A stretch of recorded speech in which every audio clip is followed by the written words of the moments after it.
Hello, my name's Ethan. Make sure to check out my website, ethanwrenn.com. From there you can find links to all my various socials.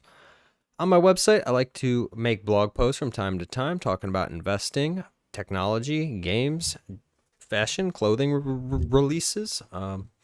Here's an example of what one of the blog posts may look like. Again, this is a topic we've covered here on this stream before. As you scroll through, you can learn more in-depth information about the product, such as the top holdings that this fund consists of, and you can learn more about each and every company that the fund consists of. Every blog post also has its own unique video that coincides with it.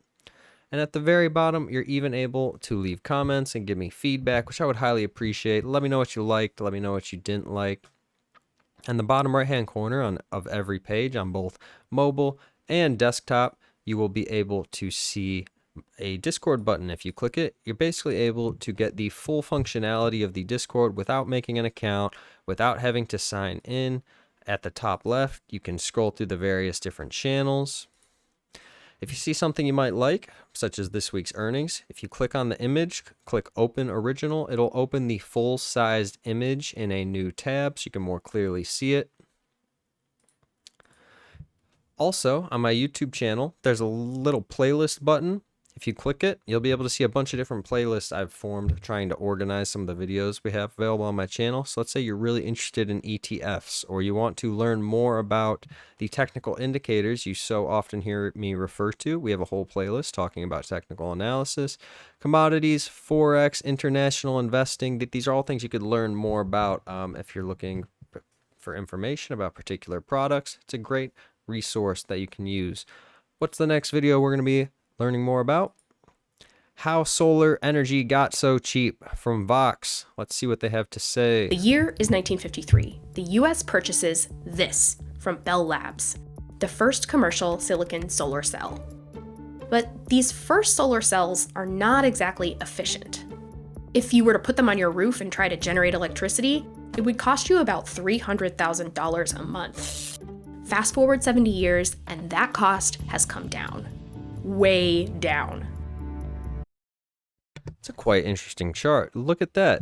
In 1976, for every $100 invested into solar technology, you can get the same amount of technology, same amount for 50 cents, the same amount of energy for 50 cents compared to 100. That's like a 95% decrease.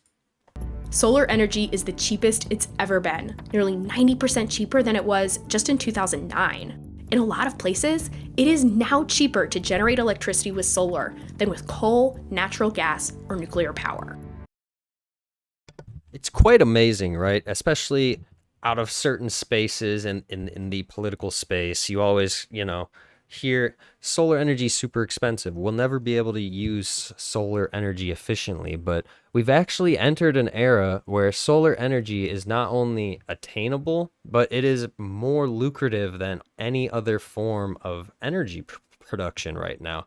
You can get involved in solar for cheaper, and not only that, solar companies who are in the solar space have gone from a period back maybe pre-2010 where they were unprofitable, they were more growth companies with future aspirations, to being flourishing companies that are very profitable in current year. This is an unqualified success story, and if we can take the right lessons from it, this story can help us create and deploy all the other technology we will need to keep our planet livable. They just became cheap so quickly. It's really an amazing breakthrough that is going to come to define the 21st century. So how did solar energy go from prohibitively expensive to cheaper than fossil fuels? We're in an energy crisis now. In the 1970s, with the oil crisis, there was a really big push on research and development for alternative energy. Today, in directly harnessing the power of the sun, we're taking the energy that God gave us and using it to replace our dwindling supplies of fossil fuels. With Project Independence, as it was called, the US federal government allotted more than $1 billion to solar research and development. That really made a huge difference and probably doubled the efficiency of the cells. There was a guy named Paul Maycock who came from Texas Instruments. Oh, like the calculators? Yeah, working on calculators. And he found for calculators the more they built, the cheaper the calculators got. And he said, same thing for solar. If we build more, the cost will come down. But before And that is accurate. Like a lot of the time in these new prospective technologies that are innovative and evolving, you have this huge R&D cost that comes up front, right? This huge R&D cost that comes up front before you even serve your first customer.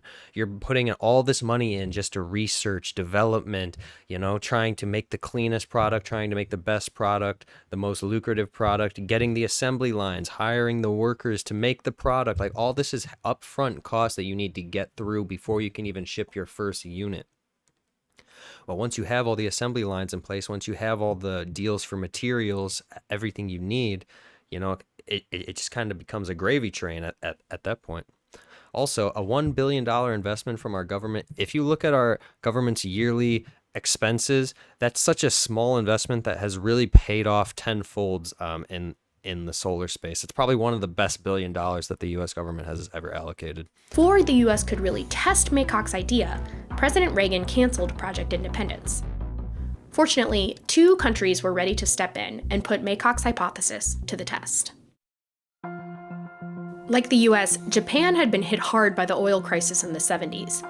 They started funding solar research and development around the same time, and soon they developed solar cells small and powerful enough to run watches, calculators, and toys. Trivial in terms of the global energy system, but crucial in that large companies were now becoming interested in solar and crucially figuring out how to construct solar at really low cost. That know-how came in handy when the Japanese government announced a major subsidy for rooftop solar in the mid-90s.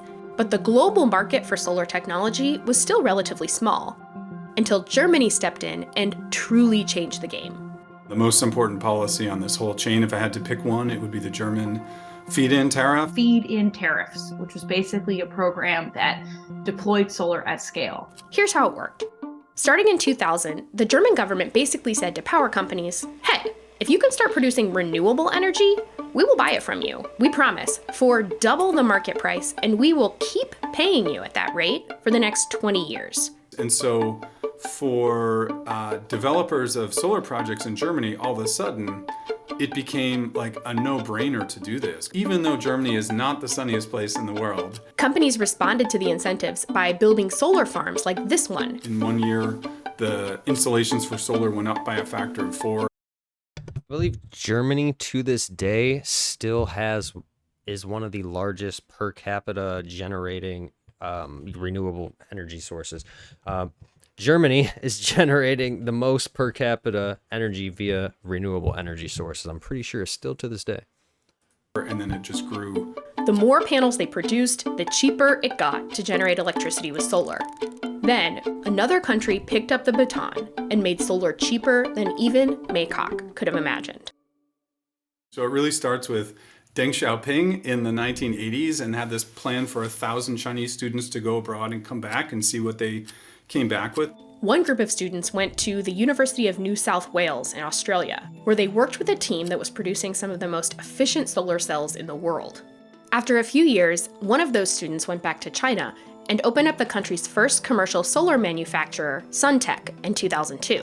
With that new German law in place, the company had so much success selling solar panels to Germany, Suntech's success attracted competitors, which helped drive down prices, in part because all of this demand inspired Chinese manufacturers to produce at an unprecedented scale. Policymakers around the world noticed the falling prices and wrote laws to create new markets in their countries, including the United States. The United States passed an important law. It's called the Energy Policy Act of 2005. And buried deep within that law was an investment tax credit. Sounds kind of boring, but it turns out it was absolutely critical to deploying solar. Because what it said was that if you put out a new solar project, you can get 30% of those costs back through a tax credit. This sparked a phenomenon called solar leasing, where companies would look for places to put solar so that they could reduce the amount they owed the federal government in taxes. Other policies helped create markets for solar modules in Spain, Italy, and crucially, in China. The Chinese devised their own subsidy program that was modeled on the German one, where you get a guaranteed price. By 2011, China was not only the biggest producer of solar, but the biggest producer of solar electricity. In the course of a single lifetime, solar energy has transformed from a niche technology to the cheapest way to bring clean, reliable power to billions of people around the world. But the markets that brought us these lower prices didn't just magically appear by some invisible hand. Political leaders in countries all over the world created these markets, then subsidized them for decades to the tune of billions of dollars. By investing that money, you got the solar to come down in cost to the point where you don't need to subsidize it anymore. We're doing that on purpose with things like batteries and electric vehicles. We're doing that with things like heat pumps. Solar provided us with a playbook for how to do that for other technologies. It is quite interesting to think about this idea of decarbonization, taking more renewable energy, green energy, things that are objectively better for our environment in the long term, keeping our planet alive. So often they're referred to as expensive and just not good investments, but in reality, the cost has come down so much on things like solar that it's almost a no-brainer to be looking into potential solar implementations in your country, in your company, et cetera, et cetera. Not only has the cost come down, but companies that are producing these products have gone from having extreme expenses that are hard to manage to a state where they're actually profitable and flourishing companies that are going to continue to exponentially grow for the next decade easily. So it's definitely a market to be looking into. Again, solar companies. We've covered like Enphase Energy on my YouTube channel. Definitely something I'd consider looking into. We're going to move into our next video.